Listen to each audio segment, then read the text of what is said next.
Oi, oi. It's your cheeky cockney. Ben, not Charlie. I'm going to take this stupid thing out. How does he wear that all the time? Ridiculous. Buongiorno and welcome, people of YouTube. And I believe this goes on Facebook now as well. So hello. Oh, hello to all the mums and aunts watching on Facebook, because you're the only people still on that platform, you losers. Welcome, everyone. Thank you very much for joining us tonight. Can you tell I'm nervous? I speak fast when I'm nervous. Just a little bit, but you're fine. We're here. We'll hold your hand. The revolution has begun. You'll be fine. Will you hold something else? No, it's good. It's good to be here and back with my beloved colleagues. So, contestant number one, what's your name and where do you come from? Oh, hello everyone. I am Tom, and I'm from Not Quite Mint. There you go, short and sweet. I'll pass. And who's the skinnier version of me underneath there? I'm not too sure about that, but thanks anyway. It's Andy from Perpetual Comics. It is so nice to be back. I've missed the last 2 weeks. I was expecting a full house. I was expecting to have all my brothers together, the four of us. And then Charlie's got far too much work on, so damn his work, I should say, not damn him, damn his work. So, but let's guys, let's just have a moment of remembrance for Charlie. Okay, let's go. Good. So let's crack on with the Killer Comics show, guys. It's Thursday night. You're in the right place. Don't worry. Don't adjust your phone. You're in the right place. And tonight we are going to be talking Loki, comics, and just so much more irrelevant things. So let's start off with our usual thing that we kick the show off with at the moment anyway, and that is our chat about Loki.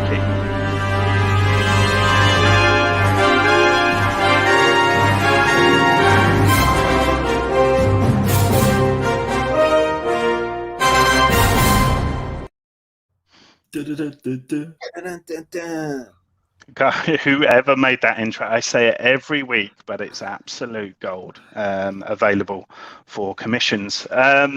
Yes, so Loki. I'll send you some added extra bits you can use. Whoa, hold on. Hold on, I feel attacked. I think the first question that we need to ask: who watched episode 5? Okay, well that's always a good start. Tom had right, hold on. Let's go. It's for the best kids. Let's keep him on, because let's be honest, he draws in the audience with his attractive face.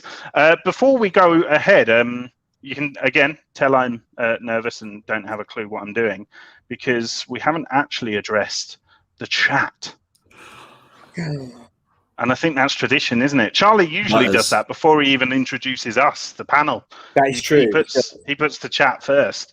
So I guess I need to scroll through these ridiculous names and say some of them out loud. So Copy 801 is in the house. Hello, Copy. Welcome from across the pond, my dear weird friend. And speaking of weird, we've got Fuzzy Dunlop in the house, who no longer has a tennis ball. And I know that I've been mourning the loss of that ball for the last week. So, but I think I'm just about getting over it.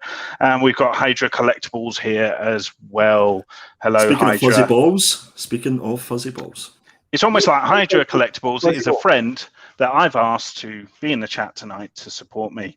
And then we've got the Poptimist. Speaking of support, there's no better cheerleader for this channel. It is, of course, Darren, the Poptimist UK. And we've got Firehawk in the chat there as well. Welcome to my second favorite bird behind my wife, Firehawk. And we've got Triple G Comics in the house.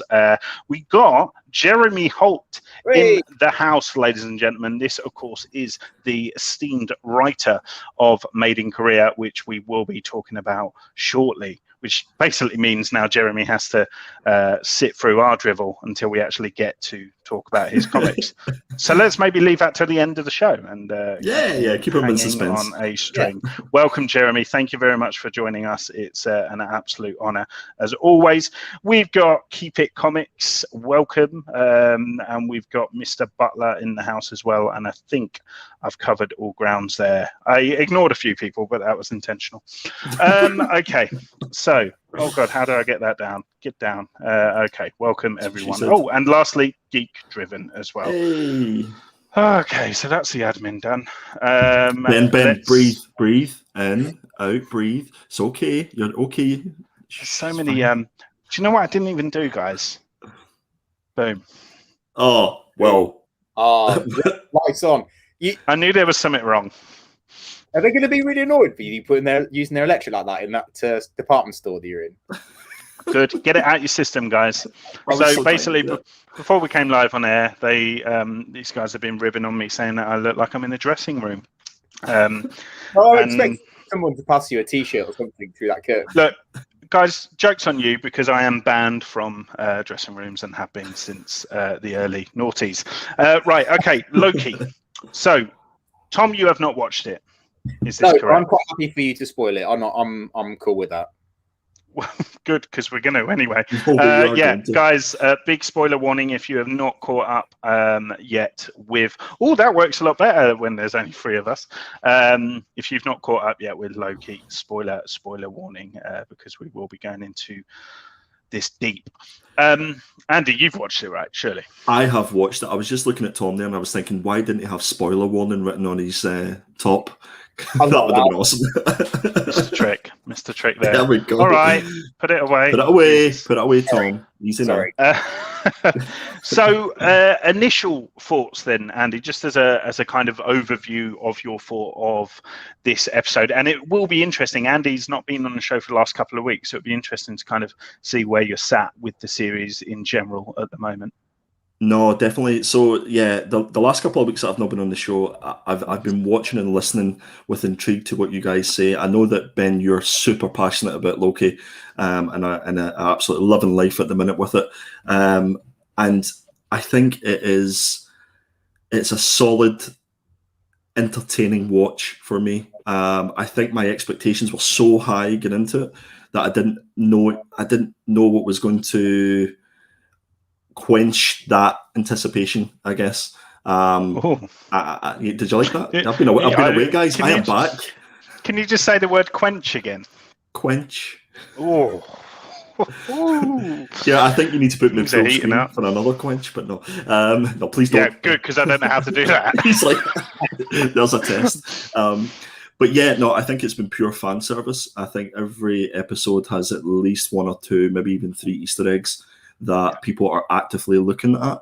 I think on some occasions, though, that actively looking for those sort of Easter eggs and things like that what might be happening, sort of draws away sometimes from potentially the first 2 or 3 episodes, the lack of storyline.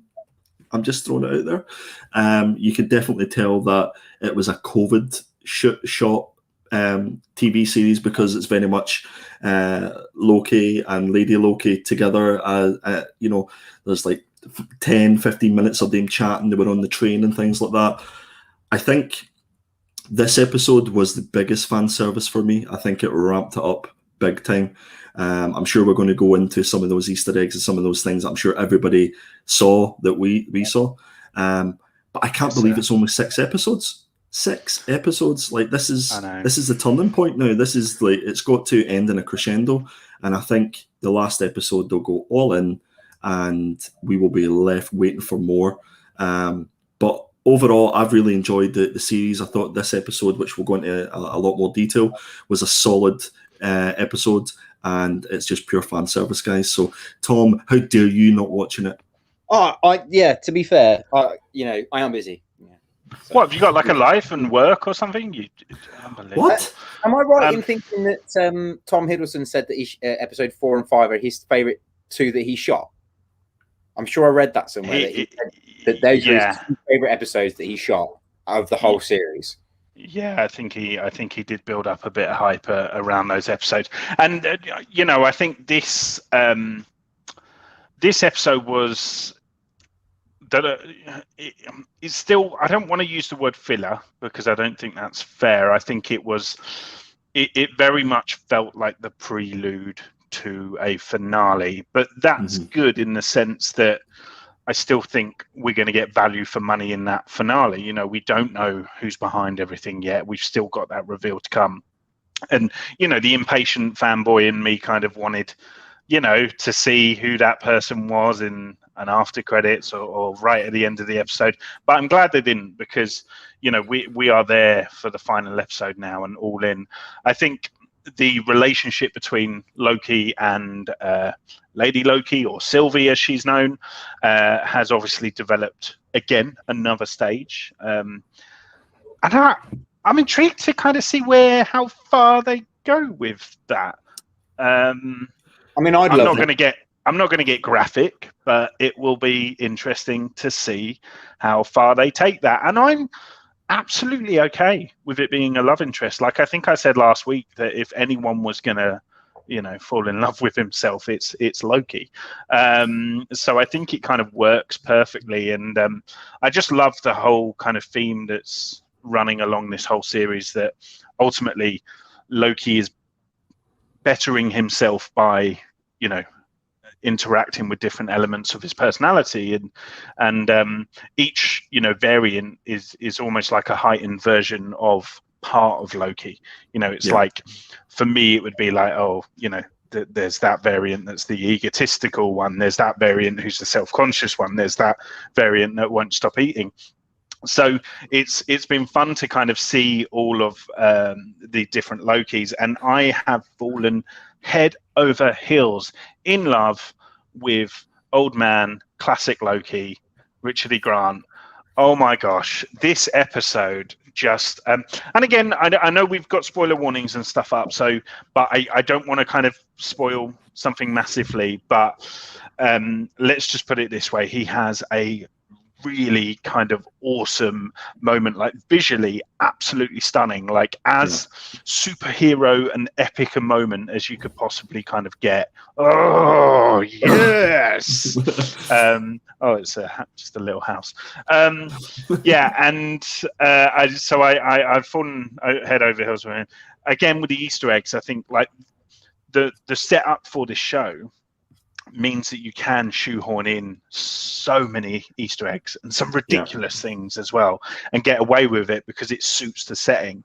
I think I went to see Black Widow yesterday, and if they'd put in half the Easter eggs that they did in Loki, it just would have come across hammy and forced almost. Yeah. So it's been fun to kind of see them play with that.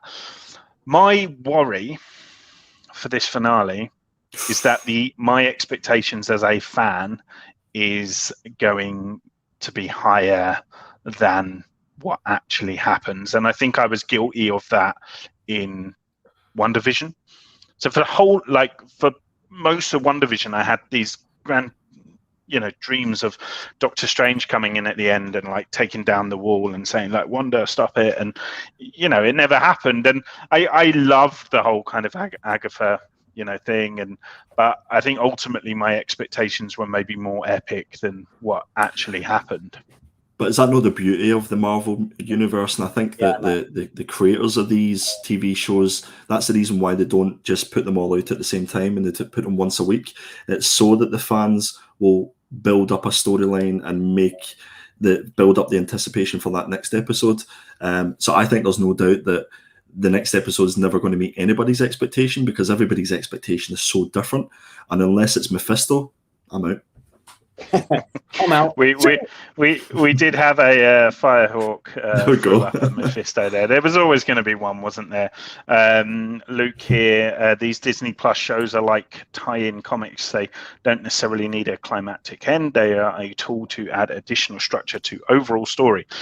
In this case, the MCU. He has spoken, therefore we listen. Yes, Luke, no, I do. I agree with that, to be fair. I think ultimately it's fleshing out characters that might not have had the opportunity to be fleshed out before, and if anything, they're getting fleshed out more than like a solo film, because it's 6 hours worth of stuff rather than an hour and a half or 2 hours. We got Darren here. Peach Momoko's Kang cover has the mustachioed timekeeper on it. Yeah, well, it's got the 3 timekeepers on it, which is really cool. So yeah, it'll be interesting to kind of see how, once again, the comics kind of mirror what's going on in the live action side of things. But yeah, I want to go into Easter eggs, because I think this episode just had so many that we just cannot ignore that. So let's do our usual kind of Easter egg off, and let's go back and forth with the Easter eggs that we've got listed anyway. So my first Easter egg is the fact that the actual episode is called Journey into Mystery. It's a pretty simple one, but it's obviously pleasing for us nerds. Andy, hit me. I'm going to go for there was a scene where Kid Loki was drinking a can of something or other, and it was called the High Sea Ecto Cooler, which is obviously a little homage to the real Ghostbusters. Oh shit! I didn't even know it. That's a good one. Like drop. All right, well, I quit now. No, to be fair, Darren's popped up a helicopter, which of course leads to the most ridiculous Easter egg, and something you just thought you'd never see, and that is of course the Thanos helicopter, or the Thanos copter, that infamously appeared in the comics, and we literally it was the Thanos copter. It was yellow. It had Thanos written on the side. Amazing. Absolutely. But the thing is, Ben, was I the only one that went on eBay to see if I could purchase the Thanos copter toy that was out? Really? And I saw the price of it, and I just slowly backed away. I was like, no, it's none of me. So Thanos copter for me. Andy, hit me. Frog Thor. Yeah. Come on. And the beautiful piece was, if you look closely at the jar, it had T365 on it, which is the issue of Thor. I was like, beautiful. I love it. And of course, Fuzzy Dom, one step ahead of you there. Yeah, absolutely. He always is. Got one here from the Poptimist. Did the lit up letter on the bowling alley spell Satan? I don't think I even noticed that. But okay. Maybe, Darren, you're seeing things, in which case hire an exorcist immediately. So I saw, I'm going to kind of combine a few here. There's loads.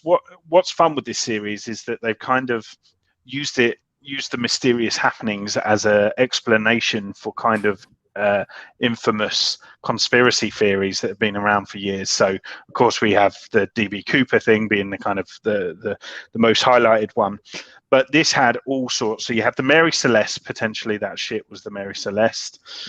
You obviously had like a UFO. They had a Polyus arcade, which is a whole conspiracy that this weird arcade brainwashed people and they disappeared off the face of the earth. Very weird. The USS Eldridge was the ship that kind of appeared, that they kind of used as bait. And then, of course, we get tons of kind of Marvel stuff lying about as well. So we got the helicarrier. We got Ronin's ship, the Ascar or something like that. Yes. Just say yes. There's a Yellow Jacket helmet. There we go. We've got Triple G. Giving a shout out to that one as well. Philadelphia Experiment, that one. I mean, it's just fantastic, all of these. And then what else? There was the Living Tribunal head. Did anyone see that? No, I missed that one. It was made of stone and it was massive. But is that the one that was kind of on its side? Yeah, so lying in the ground. It's definitely Living Tribunal because it's got the two faces and they've got the cloak over the top of the head and stuff. So just shout out to MJ Comics who have joined us. Welcome. Welcome. James or Mikey, either or both. Welcome.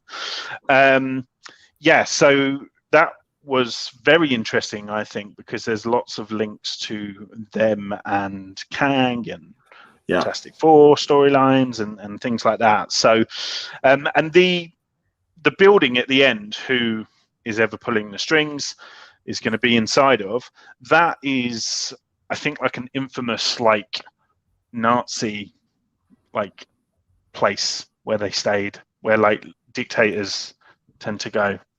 I can't remember what it's called. If anyone knows the name of that building, I think you've that's really analysed this episode, haven't you, Ben? I'm very proud of you, to be honest. Hey, content, and also it wasn't me. Someone else did it, and I just copied. No, but this was so epic, and I think what was really cool, like potentially, I was worried initially with the cloud thing. I was like, oh god, it's going to be like a Galactus cloud again, but it actually ended up visually being amazing. So the cloud was a Liath, which is like I don't know, like space entity, weird thing. So that was really, really cool, guys. I think it's Kang. I'm going to go out on a limb. I have a couple of theories who I think it might be, but before I give you my theories, we haven't mentioned one thing. What about the station wagon with the pizza on top? Was that the pizza truck from Toy Story? I don't think it was the exact one, but I think it was a nod to that. It was a which was massive quite cool. nod. I thought it was great. It's something Berg Castle. There you go. If anyone was going to know about the occult, it's MJ Comics.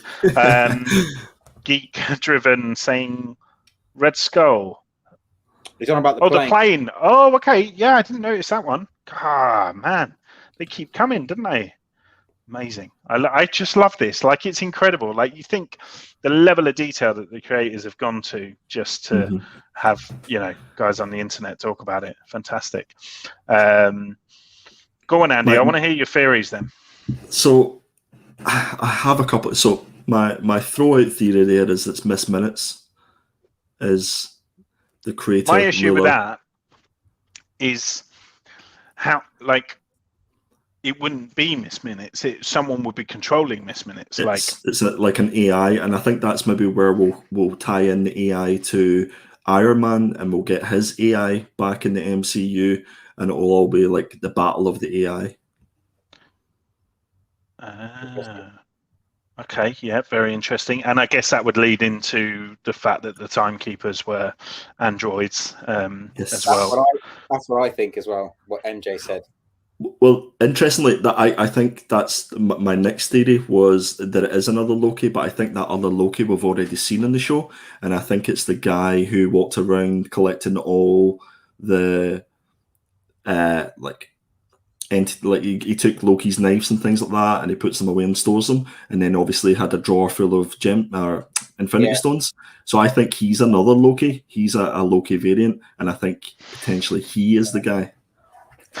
Everyone's a Loki. Don't trust anyone.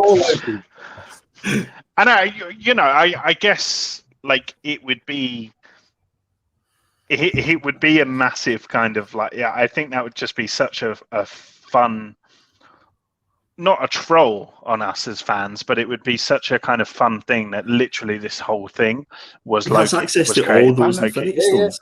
He has access to all those Infinity Stones, multiple Infinity Stones. It'd be just amazing. Yeah. I mean, what's fun, I think, as a fan, is that we don't know what it is. And, these days, I think quite often things are worked out already, or things are leaked, unfortunately, and the way the internet is, you can't avoid that. So it's really amazing that you have us three, various people in the chat, still debating and not actually knowing what is behind all this, and that's exciting. What a time to be alive. What a time to be mate. Frog, we've got a live action Frog on screen. Like, I honestly feel like I've peaked. I thought Howard the Duck was as good as a Marvel cameo as we're ever going to get, but that Frog moment was amazing.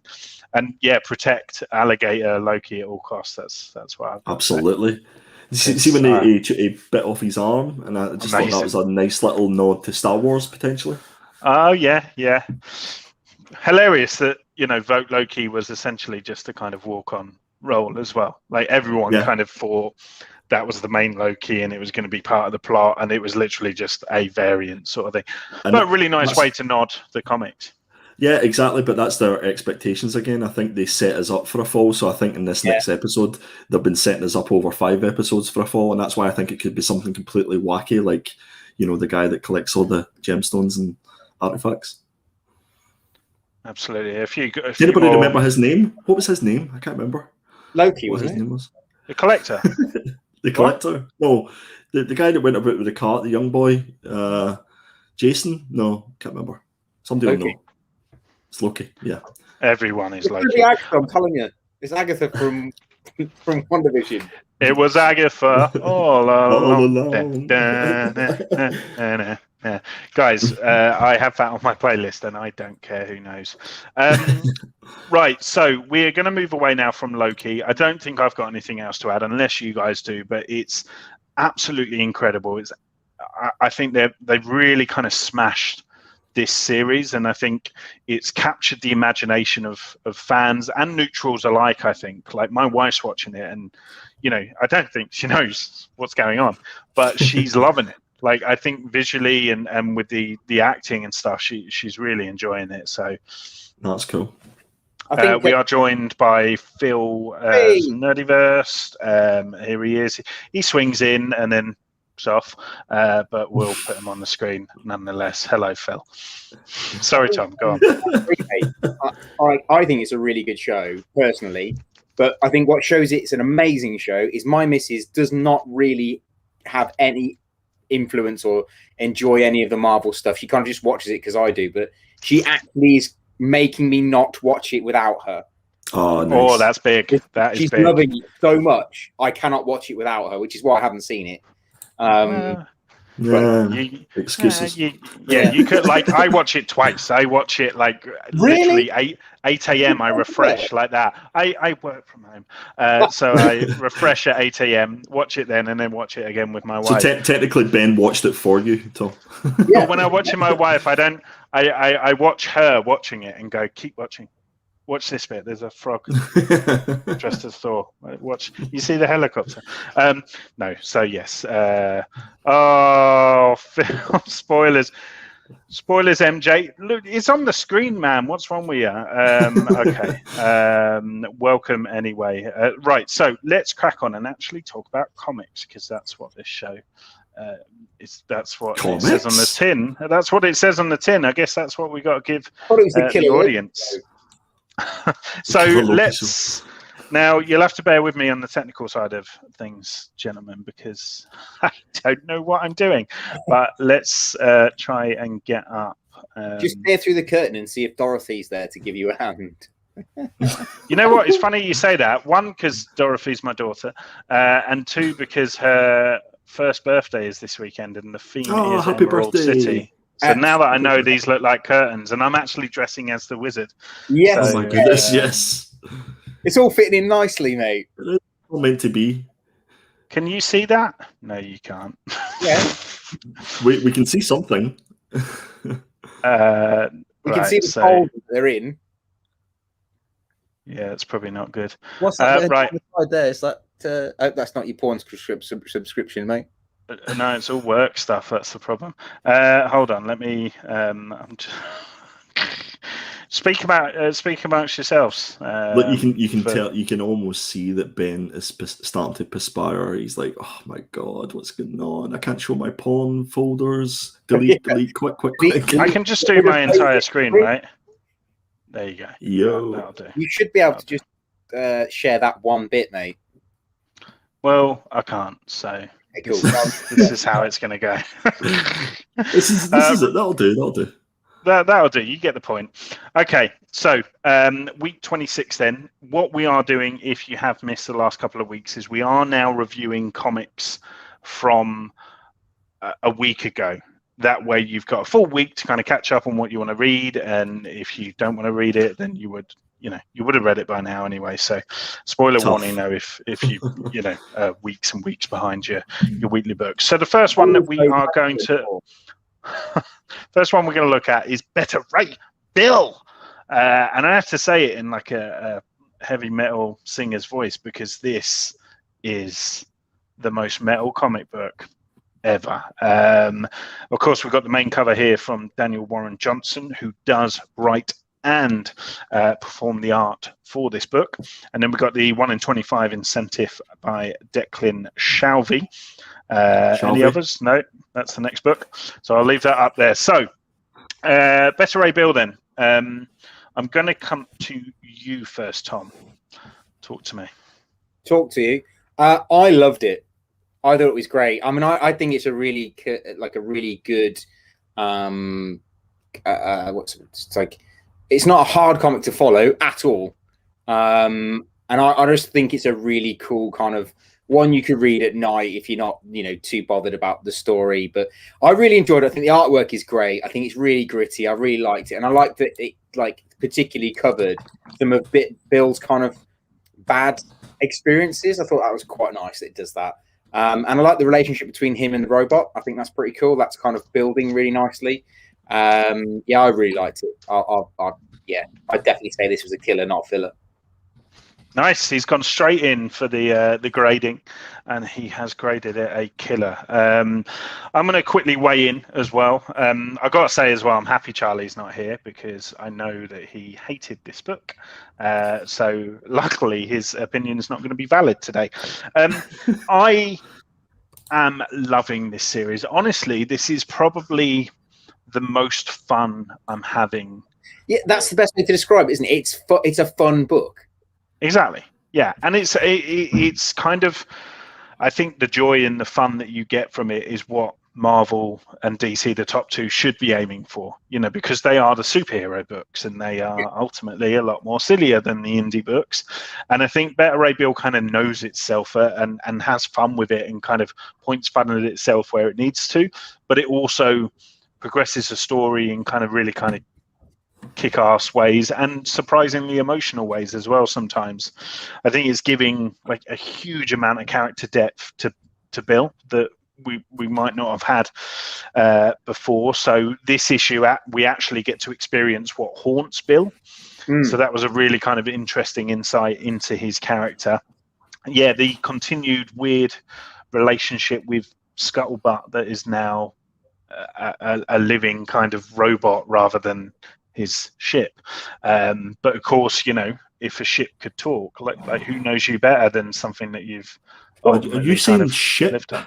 Yeah, ship. She's been with him from the start, hasn't she? She's literally been there through absolutely everything, which is why they've got that amazing relationship. Yeah, so it's really cool, and also a bit weird that I think that there's a bit of tension there, or is that just me? No, I felt it too, mate, reading it. Yeah, there's a bit of a spark, so to speak. The artwork is just so bold and so colourful and so full of kind of detail as well, and it's kind of not that polished, but I'm okay with that because I think it kind of goes in line with the metalness of the book. The end of this book has such an incredible splash page panel and completely hooks you into buying issue 5. I mean, I was already there ready to buy issue 5, but that final panel has completely got me on board. My only criticism this week's issue is it needed more Scourge. I missed seeing the Executioner because I think he's been a hilarious character throughout this story. So, Andy, the standout characters. Do I want to come to you? Benjamin. Oh, Benjamin. God. This was the last book of the 4 that I read, and I don't recall having read issue 2 and 3. I think we picked up issue 1. That was one of your pick of the weeks. And I didn't go back and read issue 2 and 3. I just went straight into this issue. I'm going to start with the artwork. I really liked the artwork. I think it suited the story really well, and it actually suits the Beta Ray Bill character very well because it's not a polished character. He does have his slight flaws, and I think the artwork definitely brought that to the forefront. I think the color work in this book was pretty spectacular. Mike Spicer was the color artist, and that last page that you talk about was the defining page for me. That if I was anyway not going to, or not enjoying the book by that point, that it sort of dragged me back in to go, oh, I wonder what that big angry looking character is all about, and it intrigued me a little bit more. I'm gonna surprise you here, guys. I enjoyed this book. I enjoyed this book so much so that I actually, I don't know if you noticed my little homage to Ben with my Marvel cup here. It was fun. I enjoyed it. It didn't take a lot of brain power. And I think after the last couple of weeks that I've had at work, I needed this type of comic just to literally not have to think. So bravo for picking it. And I'm actually looking forward to reading issue 5. And I never thought I'd do that. I don't know what's happened to me, guys. You know what, though? I think it is intense sometimes, like, and especially for us on this show, we're having to read books like all the time, every week, and especially with the indie titles and stuff, sometimes it can kind of bog you down, and you really need to kind of invest mind space, like, to read a comic, and sometimes you don't have that mind space available. This doesn't require much mind space, and I think therein lies the joy of it. But Ben, I think Geek Driven nailed it in his comment there. He nailed it in his comment. Oh, I forgot you have to go back. Sorry. Yeah, don't make me multitask, man. What's going on? He's multitasking. Less brain power required is essential for us aging folks. Oh, it really wasn't worth the journey, was it? I didn't realise you had to properly move screens. It's kind. Well, I probably don't need to, but I don't know how to. If anything, I was loving my life because I'd worked out how to get it full screen, and that took me 10 minutes of us chatting to work out. Right, okay, let's move on to the next one. Oh, before we do, so just to confirm, Tom said killer. I'm, of course, saying killer. Is it a killer for you, Andy? It was a killer.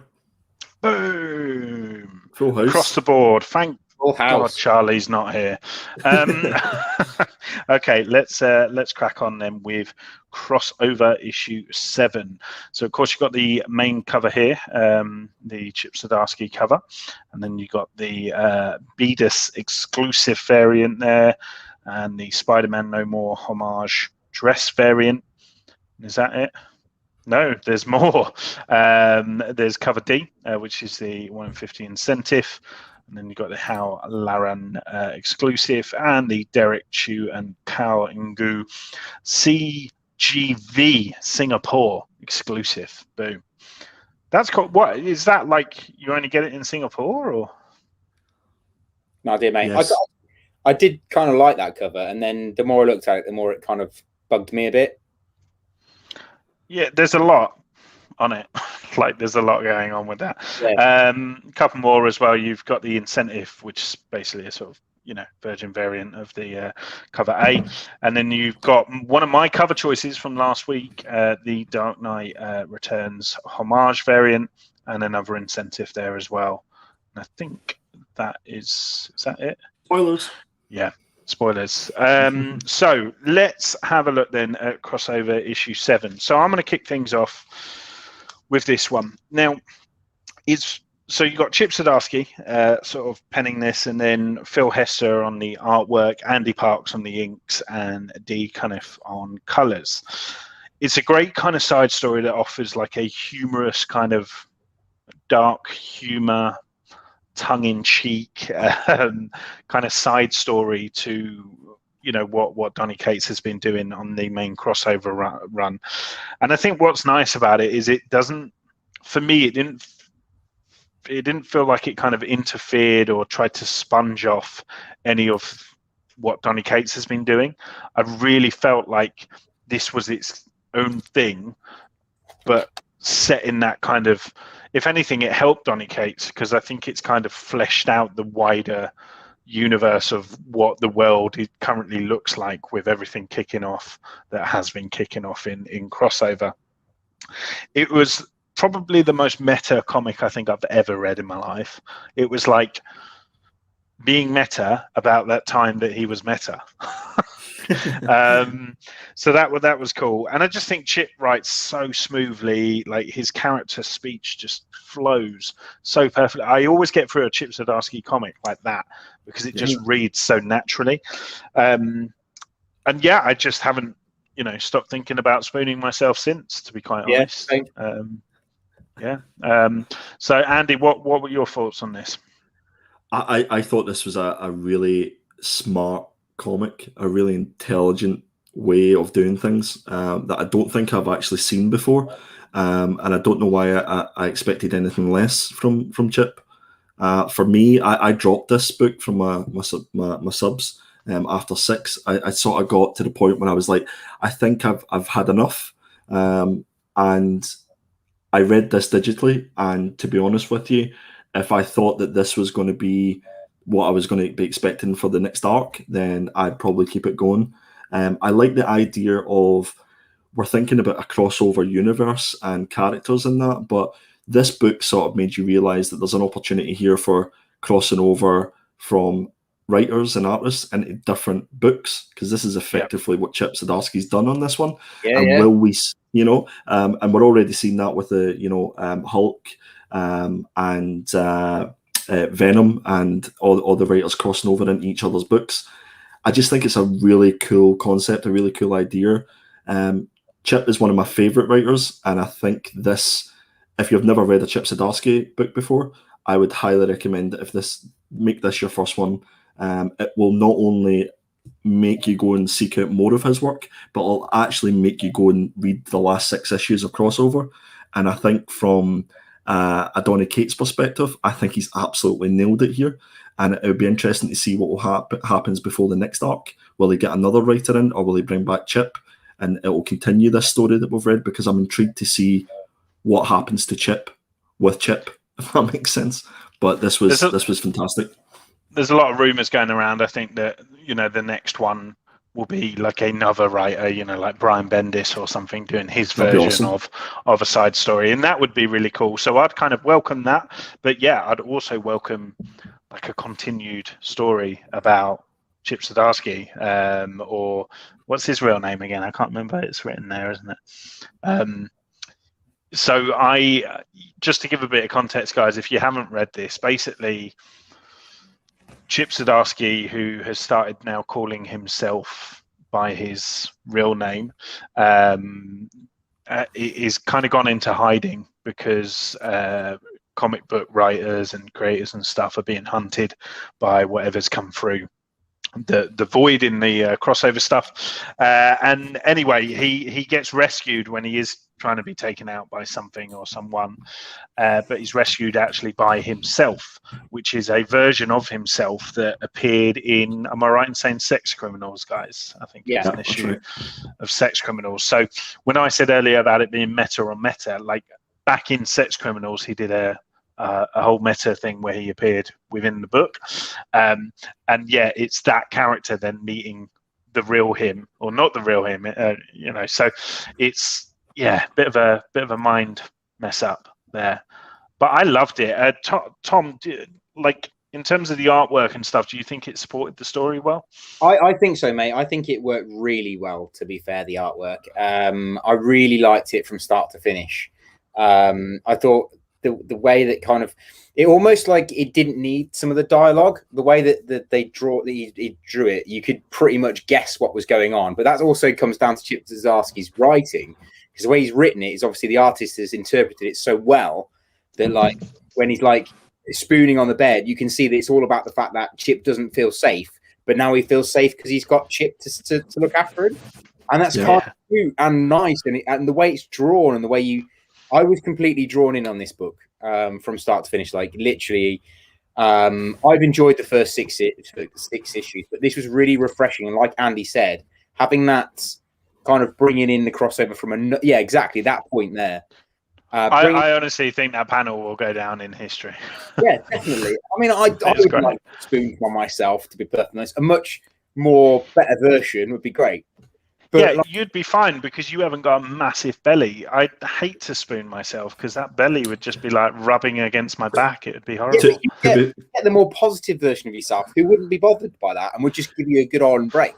Listen, we'll get plenty of practice at Thought Bubble Boys of spinning. Don't you worry. Oh, good God Almighty! So I mean, it sounds like we're pretty much in agreement across the board. Then that this was a fantastic issue, a really kind of refreshing break away from the main continuity of the main story, and it's almost got me more excited to go back to that story now as well, because as I said, I feel like it's fleshed out the mythology of everything a little bit more. I'd be very surprised if they don't do this for every end of every story arc. They kind of do these little ones about different artists and writers. I'd be very surprised if they don't do that. And I almost feel like Donny Cates kind of testing the water a little bit to start a bit of a kind of like a series. So you start crossover as the main one, and then they do crossover, but with Chip Zdarsky and what he's going on with him. And then, you know, in a few months' time, there's another book, which is Brian Michael Bendis and what his story going on with his story. And they kind of branch off a little bit. Do you know what I mean? Yeah. With me? Yeah. So like, and I got to say as well, the you know, the reveal at the end that he's gone to get assistance from, I believe they are characters from Powers, but I've actually never read that book. I knew who they were, but only from Powers, but I've never read it. I knew exactly who they were.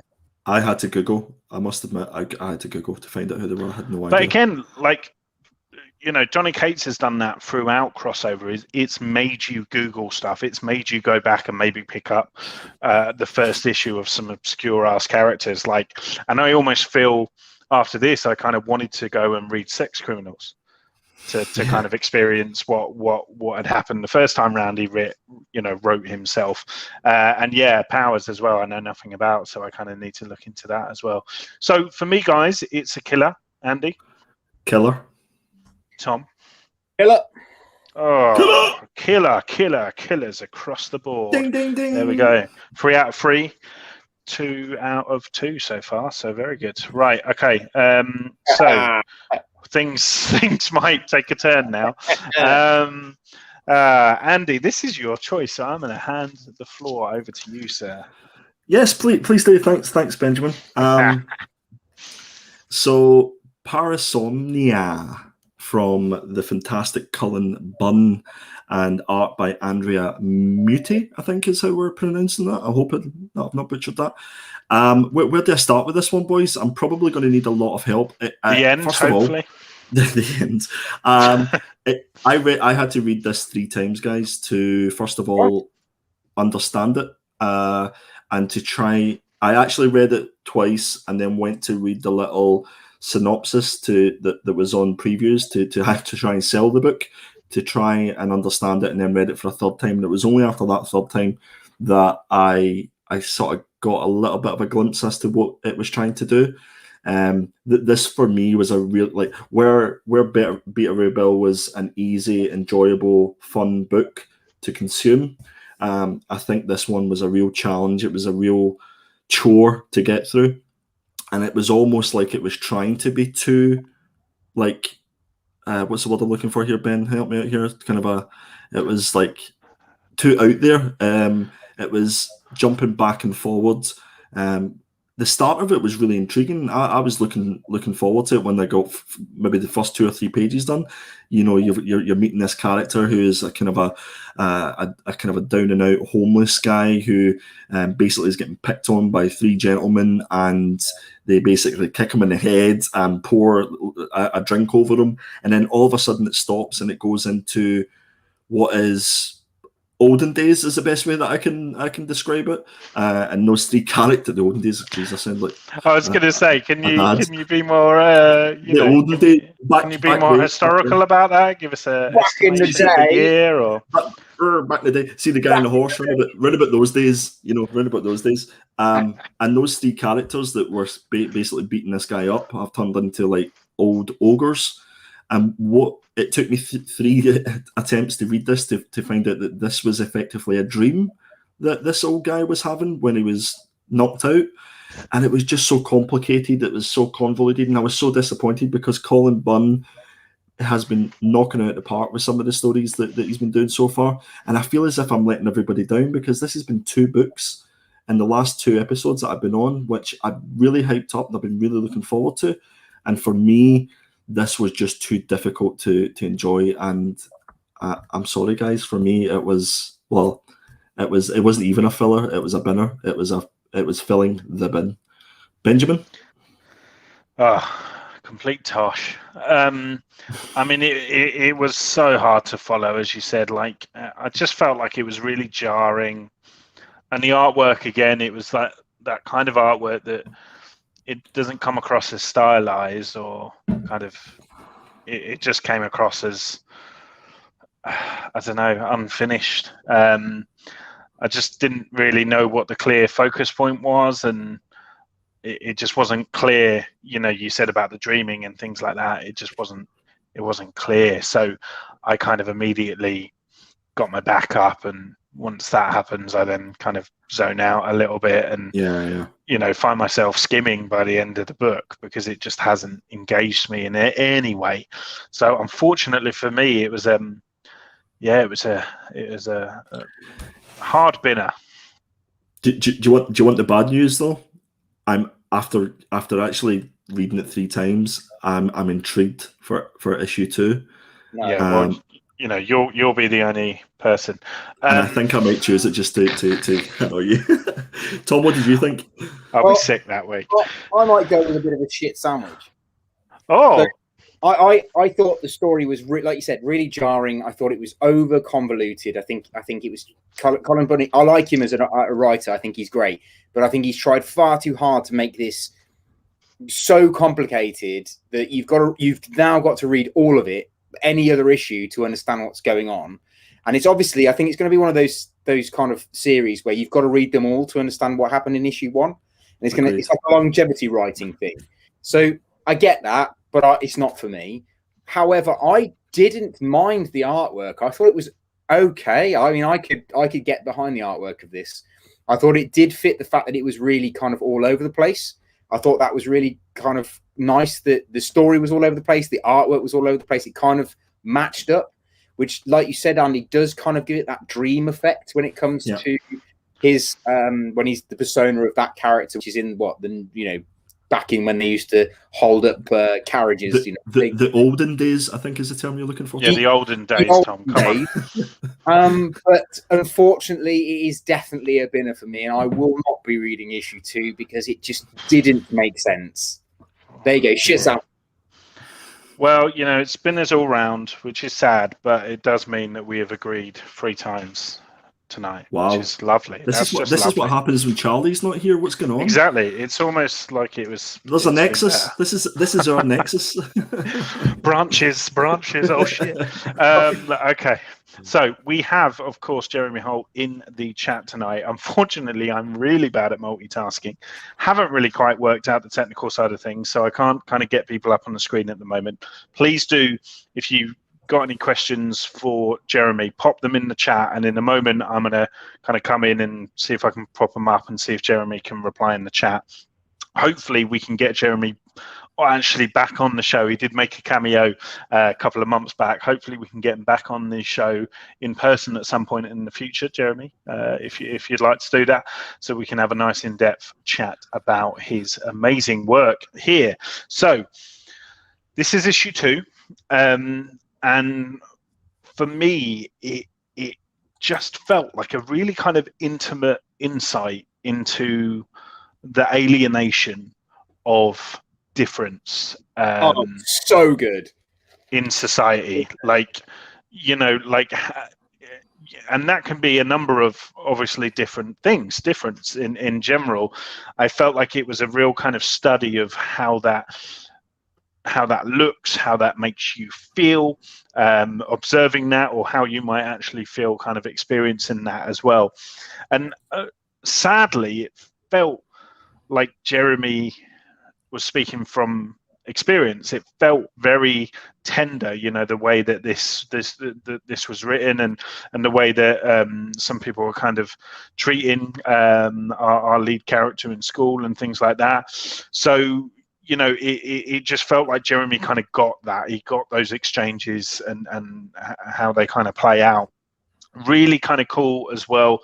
As this story progresses, we're now seeing those 2 worlds of the kind of the manufacturer, so to speak, and then obviously suburbia, and those worlds are now kind of colliding, and that was really interesting to kind of see that happen, and yeah, just really interesting how it's played out. Now, for me, I felt like this was really kind of just it was like a roller coaster.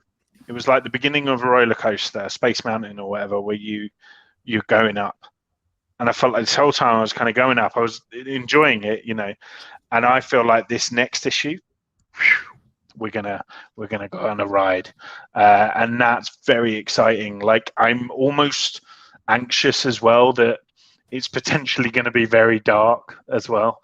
The ride that we are going to go on, that final panel kind of teases potentially a very dark turn, and that also made me think. Have you guys ever seen Chappie?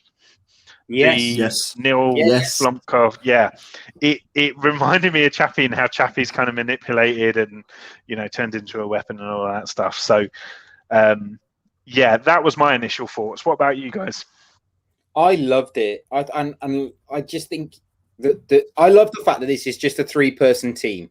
I love that. There's a lot of other people involved. It's just 3 people putting their hearts on a page. And I think just one cover as well. Like, I love that it's one cover, and it's a great cover, and there's nothing to distract from that. I really think it captures I personally have had the same sort of experience at school where you put your hand up and then people will take the mickey out of you just because you put your hand up. I think it really captures that, and the kind of like, she wants to be intelligent, she wants to read all these books, but yet they've kind of dumbed her down a little bit, and she's kind of like, I just want to kind of blend out. I like that. I think that's really cool that is being portrayed from an AI. I think that's excellent. I think it's really well written. I can't give it any more props than that. I think it's absolutely amazing. If I'd have read this over the weekend rather than on Monday night, this would have been my pick from last week. 100% would have been my pick of the week. We've been licking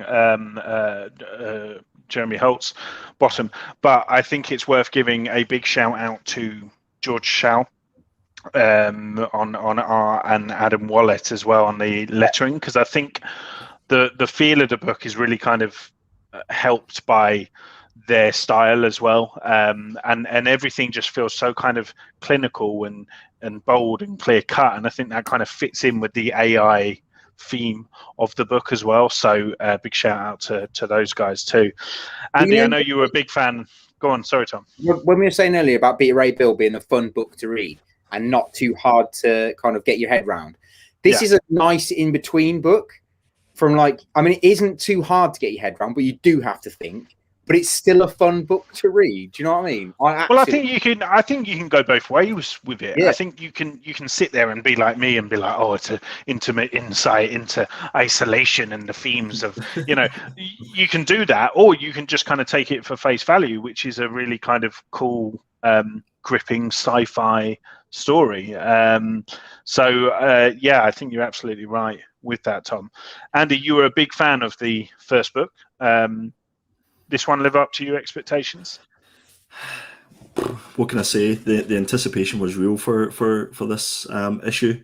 I didn't want it to disappoint, because issue 1 was, I think I used the word perfect.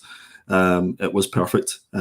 This issue didn't disappoint, and it's, I guess for us guys, it's easy for us to say really nice things about this book, and obviously we've had the pleasure of having Jeremy on, and we're a big supporter of his, and he's a big supporter of ours. But this is not a chore to be nice about this book. It's fantastic, it's great, and it's only 2 issues in. For me, this particular issue, it did say a lot about society and the world that we live in, and that it's not cool to be interested in reading books and doing well at school, and we see the effects of that on Jessie, and effectively Jessie is made in a factory, and it's a carbon copy of Jessie everywhere, but for Jessie being replicated and being the same, she's treated so differently from everybody else in school, just because she's intelligent and she's trying to work hard. I think there's definitely a dark side to this book. I'm not entirely. Yeah, there's something like Bubbling. It's lingering. bubbling. Yeah, it's not as clear cut. You mentioned the what's the word I'm looking for? The text. Yeah, you know what I'm looking for. You'll notice it's like code. Olden days. Yeah, the olden days, it's like code that they start it with. So they start with a little, I don't know what the name of that little character in the thing, but it's like, and I just think it's fantastic. And if you even look at the cover, it's like the barcode is made in Korea. And I think that passes a lot of people as well when they don't notice that when they look at the front cover. So, guys, if you've not read issue 1, please go and do so. I think you do have to have read issue 1 to enjoy issue 2 to get the context of it. But I'm going to say it again, guys. This is perfect. It's a perfect book, and definitely go and pick it up. It's my book of the year. Oh, whoa! Okay, Ooh, nice. Here we are in summer. Book of the year. Could well be. I mean, it's such a page turner as well. Like, obviously, if you need to go back and read the first issue, that's fine because you'll get through that bad boy pretty quick. I'm sure of it. I got to say as well, I loved the scene where he told his work to. That was great. The whole like it's bubbling, it's building. There's something darker going on. There is obviously a reason he's made her the way she is. So there's obviously something going on, and I like that is there. But then you kind of think, oh, he's obviously done it because of a bit of an experiment. And then you're like, actually, no, hold on. There's a reason he's done this. And you're like, well, man, maybe he's just messed about. Oh no, actually, there's something darker here. I like that. I like that it's constantly making you question stuff. Also, as well, the irony that she appears the most human, surrounded by humans. Yeah. Being assholes, like it's ironic. By the way, just to clear things up, the olden days potentially is the late 1700s. Andy, there you go. We have gone to school. Thank you, Firehawk. So I'm just catching up with the chat here. We have Rudy as well, who's dropped in. Welcome, Rudy. Daddy's in the chat. Who? Oh. Daddy's in the chat. He didn't trust us. He couldn't trust us for an hour and a half. He had to just swing in, didn't he? Fucked it all up. There we go. I'm just catching up with the chat. And of course, Jeremy is here in the chat as well, writer of Made in Korea. Here he is. I best give him his moment to shine. Welcome, Charlie. We're fine. We're doing almost better without you. So, guys, across the board, then I think we've got a full house of agreement this week because we do. I'm going to take the words out of your mouth. Tom, killer. Andy, killer. Wrong side.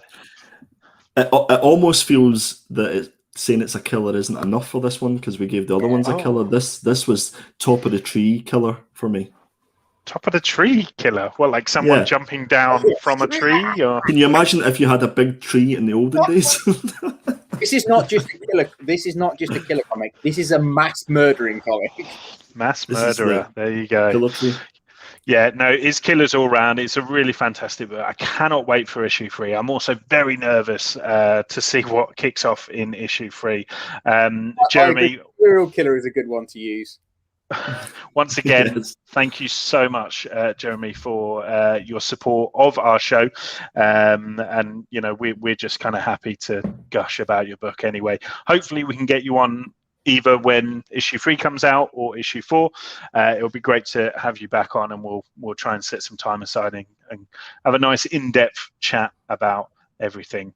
And then we've got other people with these suggestions. King Killer, Tree Surgeon. Good, thanks, James. Welcome. Okay, so that is our comics of the week. Then now it's certainly my favorite time of the week. I don't know about anyone else.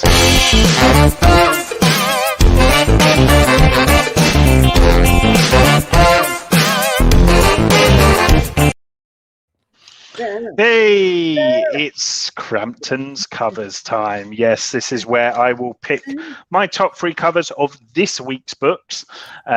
So let me once again stumble my way through this situation to try and go through. Hey, don't shut up, okay? I'm trying. Okay, so Crampton's covers then. So my first pick of the week is this Masters of the Universe Revelation issue 1 by the power of Grayskull. I have the power of Dave Wilkins here on full show as he brings in his variant for Masters of the Universe Revelation issue 1. This will, of course, go hand in hand with the Netflix show, which is also written. I think the story has been kind of mapped out for this by Kevin Smith, who is writing the Netflix show. So very cool. I would recommend everyone go check out the Alex Ross variant for this, and there's also a really cool Mike Mignola variant if any kind of Hellboy fans out there. That's the one I very cool. So that is available on notquitemint.com.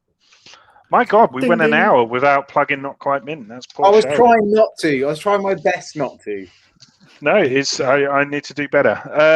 Okay, so my next choice is Killer Comics. Don't you dare be sour.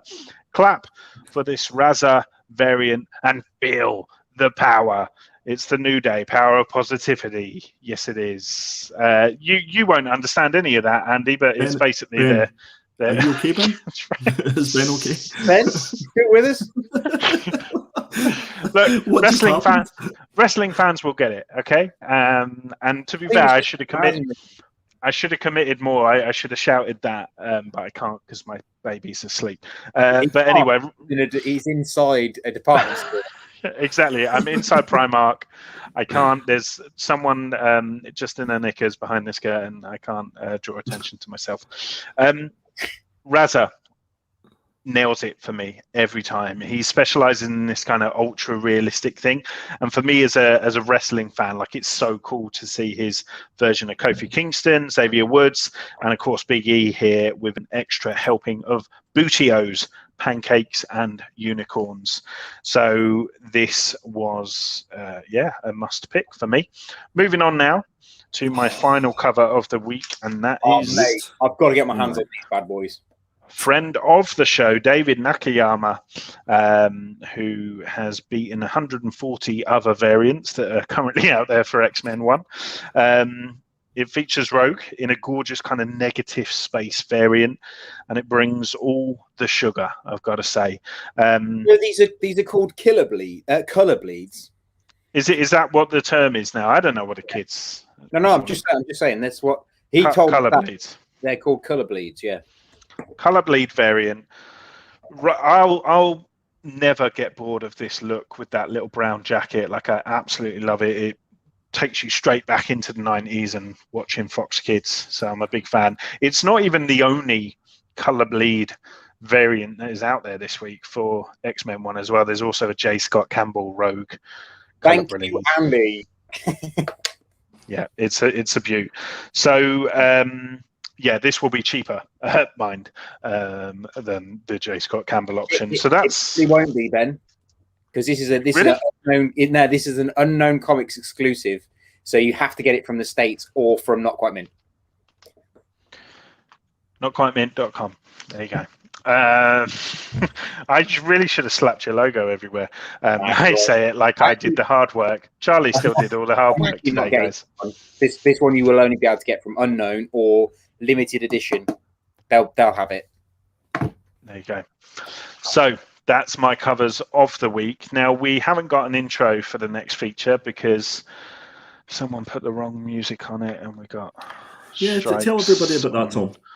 Copyright. I took some time out of my busy life to make a really nice intro for Andy, and I used a piece of music that I paid for, but yet has now got copyright issues.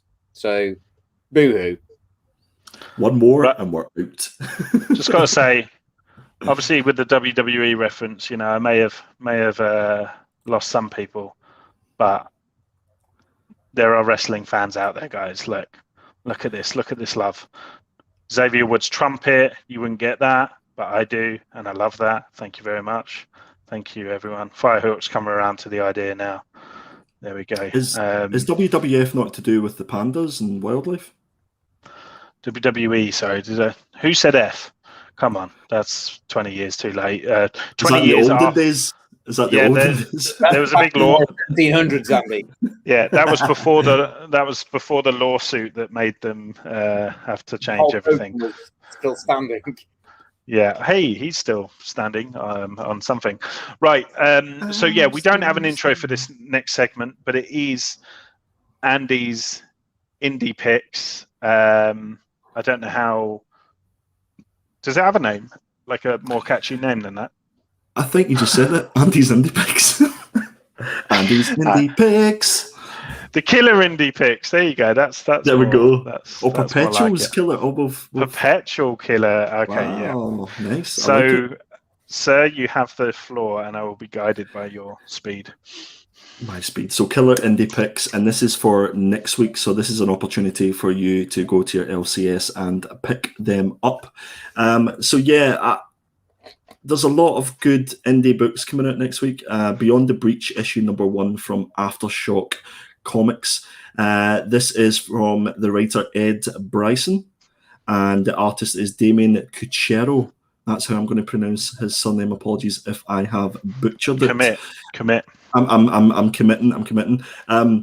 This for me, look at the little character on what is our left hand side. If that's not a reason to purchase this book, I don't know what is. It intrigues me so much to find out what is happening with that character. Looks like something out of Star Wars or something like. Yeah, it does, absolutely. And I think there's not a huge amount of investment in this book. I think it's only going to be a 5-issue run. And I believe Ed Bryson's done stuff like Uncanny X-Man, Ghost Rider, Old Man Logan. So it was a book that I thought, he's got a good pedigree of writing. I know, Ben, you're a big X-Men fan. So this was my first indie pick. Lovely. Moths issue number 2. Moths issue number 1 I raved about. It was one of my favourite books. The artwork for this by Mike Cho is phenomenal. It is breathtaking. It is artwork that you turn a page and you have to turn it back just to take in what you've actually looked at. It's pure realism at its best. And the writing by J. Michael Straczynski, I think is how we're butchering that name today, is absolutely top notch. And this is basically all about this character here called Emily, and she's known as the Moth, and she's basically been granted powers. And it's effectively a global pandemic, and you can have these powers. You don't know what they're going to be, but if you choose to have the powers, you have them for 6 months, and then after 6 months, you die. So this is fantastic. I really enjoyed issue number 1. I was meant to be on Team Nerdherd over in the States to review it. I didn't make it, unfortunately. But if you haven't checked out their channel, their video, please go and watch it, because there is a fantastic overview and review from Moss number 1 by Steve. So definitely go and check that out. But yeah, Moss issue number 2 is my second pick. Cool. Quick question before we move on. Does she leave dust everywhere like that she touches? Yes. Cool. Okay, so next one. Haha, issue number 6 by the absolutely sublime W. Maxwell Prince. And the art is by Martin Marazzo. Guys who watch the Killer Comic Show on a regular basis know that every one of us absolutely raves about Haha, and I'm just so sad. I'm not laughing, I'm not saying haha that it's finishing. This is the last issue, and this is where the worlds collide. So anybody who knows about Ice Cream Man, another Maxwell Prince book, will know that we are going to collide the world of Haha and all the clowns with Ice Cream Man for this issue. And this is one of those books where I'm anticipating so much what is going to be on offer here. I'm guessing that it's going to link quite nicely into Ice Cream Man and what's going to happen with the next arc of that. But I'm just praying that we get another arc of Haha, or at least one of the particular clowns that we've seen in it, and it goes into a fuller story about them. Ben, Tom, are we going to be reading this one next week? I think we have to. Yeah, I think we have to. Absolutely. Okay, so next up. So yeah, this one is The Secret Land issue number 2. It's not Midnight Western Theatre issue number 1, but it's The Secret Land issue number 2. I promise that's what it is. Charlie, you idiot! Charlie, you can't get the staff. You had one job. Exactly. So this is by Christopher Emgard. And Thomas Era does the artist, the art and the cover art for this. I just read this on a whim when issue 1 came out, because if I remember rightly, it was a week where it was pretty bad, the comics that were there. So I was just literally picking anything at random just to see if it would improve my experience. And this for me became my pick of the week for that week, issue number 1 at least. And it's ultimately about this particular character you see here, Catherine, who she's effectively, you think that she's passed away, but actually what's happened is she is working as like a spy on a Nazi base in the Antarctica. And I'm not doing it justice, but the story, the build up to this, it was really intriguing. The artwork is what you would expect from an indie book. But it's one of those ones that I think is really under the radar at the minute. Not a lot of people are talking about this book, and I would definitely suggest you go check it out. I know Sif Lordley over at Spinetix has celebrated this book. I think he's a big fan. You say about the artwork being indie, but is it the same art as the cover art is here? It is. I love that. I think that looks clear, bold. That gives me that's like a nice blend of like Chris Bacallo and Humberto Ramos, like 2 of my favorite artists. That feels like a cool little middle ground. So I'm intrigued. Indie's not necessarily a bad thing. Indie can be a good thing as well. True. Well, that's all you do, isn't it? Okay, heavy metal, baby. Yeah, this is from Heavy Metal. This is Never Never issue number 1. And this is from a writer, Mark McCann. And Mark is actually lives in Belfast. And the art is by Phil Buckingham. And this is going to be my read of next week, guys. So you best look forward to this one. And it just, the cover work alone for this was really intriguing. It's just got something about it, and I'm probably a little bit biased because I know of Mark's work and the stuff that he's done in Heavy Metal, and because he's obviously a native of Northern Ireland, I wanted to show some support. So I'm really looking forward to reading this and letting you guys know next week what it's like. So you guys have got that to look forward to as well next week. Cool. So just to confirm, guys, we will be looking at Never Never issue 1 next week, and also Haha issue 6. So if that's not a reason to tune in, then you probably won't have another reason. Actually, now that I think about it, it'll probably be the week after if we're working a week behind, won't it, Ben? Yeah, that's what I said, wasn't it? Yeah, that's what you said. Yeah, that's what I heard. I can't do maths. Shut up. Right. Friend of the show. Indeed. Stake issue number 5. We spoke so highly about this book. The writer David A. Byrne, which we've had the pleasure of having on the show, and the fantastic Francesca Fantini, who absolutely kills it with the artwork in this book.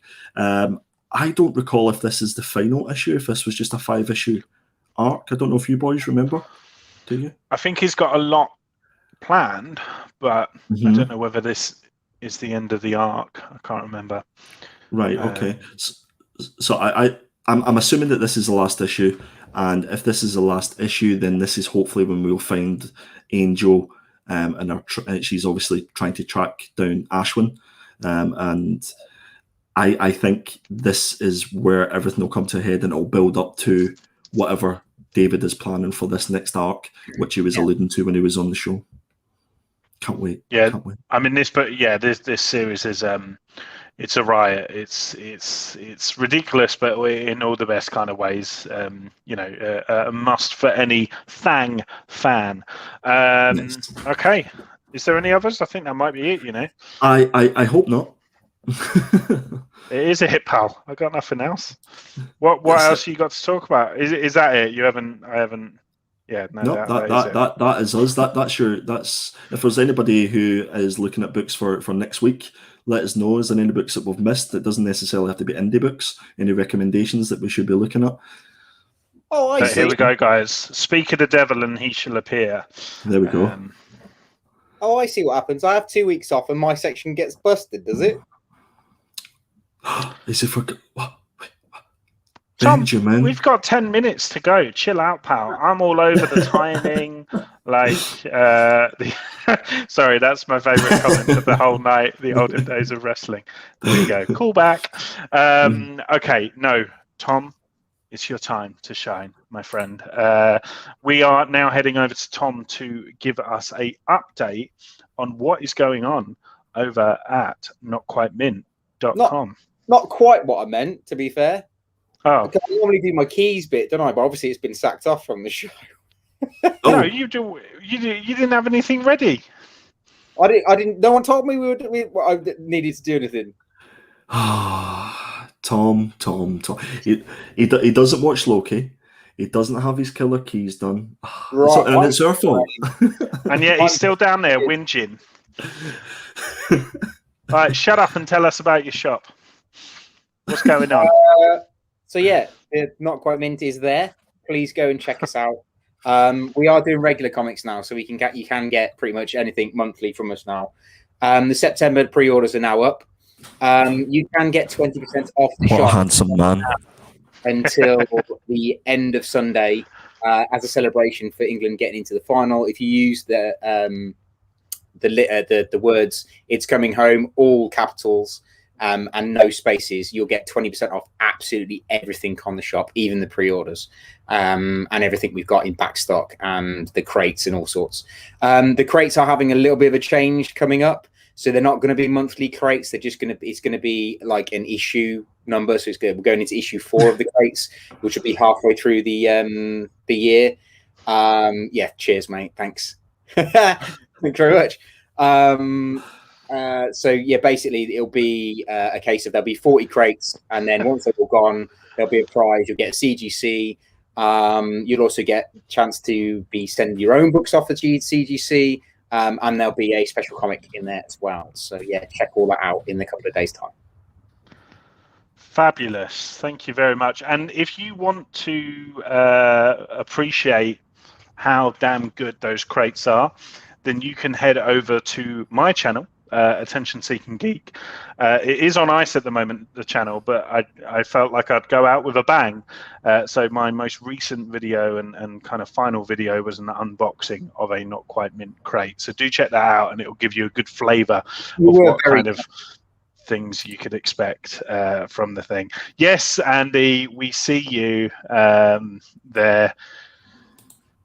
Andy has been trolling Charlie in our chat about the origins of football, and it's been quite amusing. I've got to say, as someone who's I'm not like, it's exciting, it's good, but I'll get over it. Whereas, yeah, Charlie is pretty frantic right now about this football situation. But yes. So I can confirm that I have spoken to Jeremy, and he will be joining us for a review of issue 3. Boom, confirmed. We can't wait to have you on, sir. That will be fantastic. I tell you what, like, if anyone's going to appreciate a brow, is Jeremy Holt, who is the king of brows himself, it's got to be said. There you go. I think when he comes on, I think we should all just appear as talking eyebrows. Bring in those viewers. There's a niche for everything on the internet, let's be honest. And that's pretty much it for the show, guys. I know that, as I said, my channel is on ice at the moment, or maybe I should say frozen in carbonite, because there is something that I would encourage you guys to check out. I did appear with JR from Team Nerd Herd over in the States, and we had a nice, long, meaty conversation about my love for Star Wars. So I believe that will be going onto their channel, if not tomorrow, Saturday.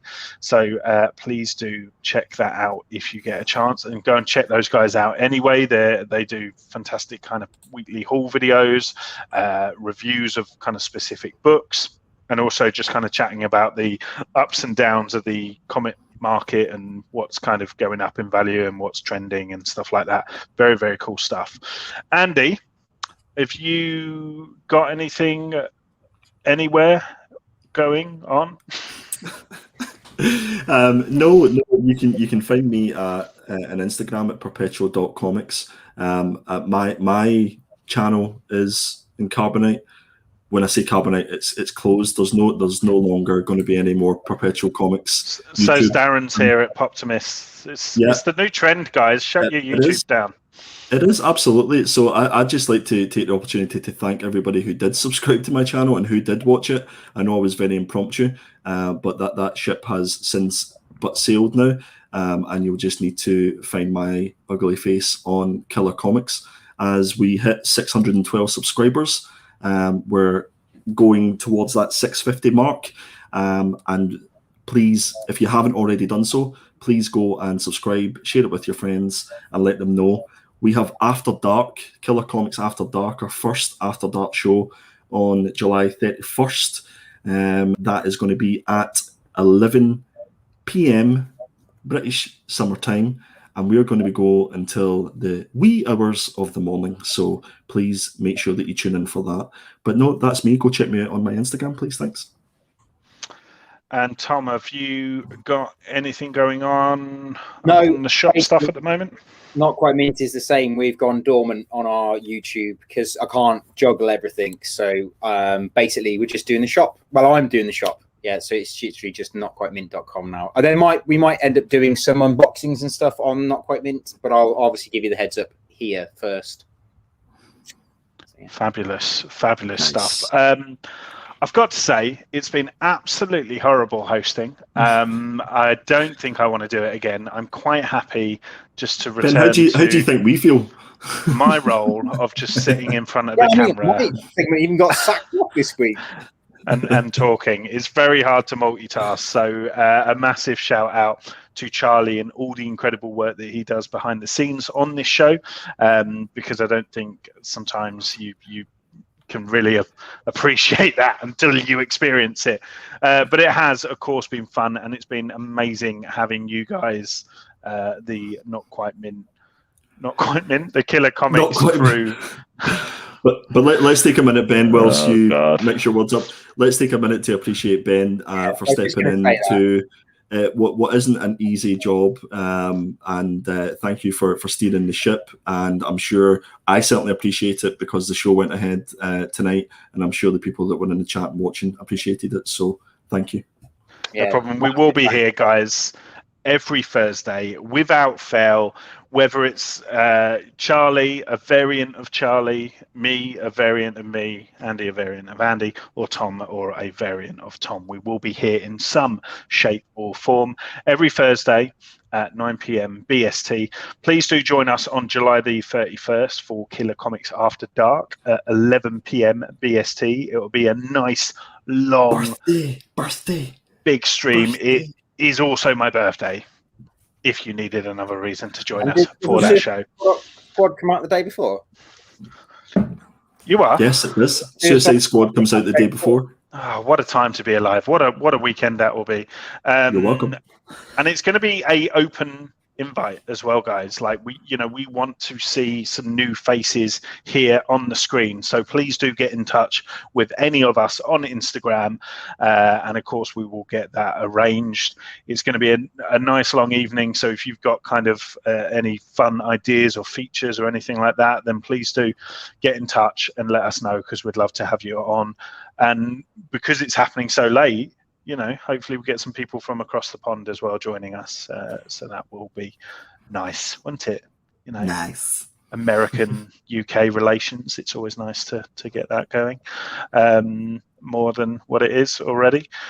Good stuff. Thank you very much, everyone. Thank you for watching, for tuning in, for supporting us. Please do follow these guys over on Instagram as well, because I know Andy's quite active with posting kind of recommendations and his picks of the week. Tom's obviously got all of his shop stuff going on.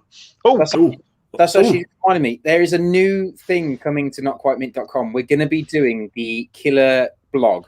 Charlie is going to be doing a review blog on notquitemint.com. And these guys hopefully will do some review blogs as well if they would like to. So please head over there and check out the Not Quite Mint blog. Absolutely. Guys, if you think I can talk for England, then I can certainly write for England. So I'm looking forward to that one. Thank you very much once again, everyone, for joining us. Especially thank you to Jeremy Holt as well for getting involved in the chat today. Really cool to kind of get his insight on things as we look at his book as well. So we're looking forward to getting him back on the show. In the meantime, how does Charlie usually do this? What's his new catchphrase? Does he have a catchphrase even now? He does that, doesn't he? He does that. Oh, yeah, that's it. That's his new catchphrase. Hey, guys, it's good to stay geeky. Oi, oi, oi, oi, oi, oi, oi, oi.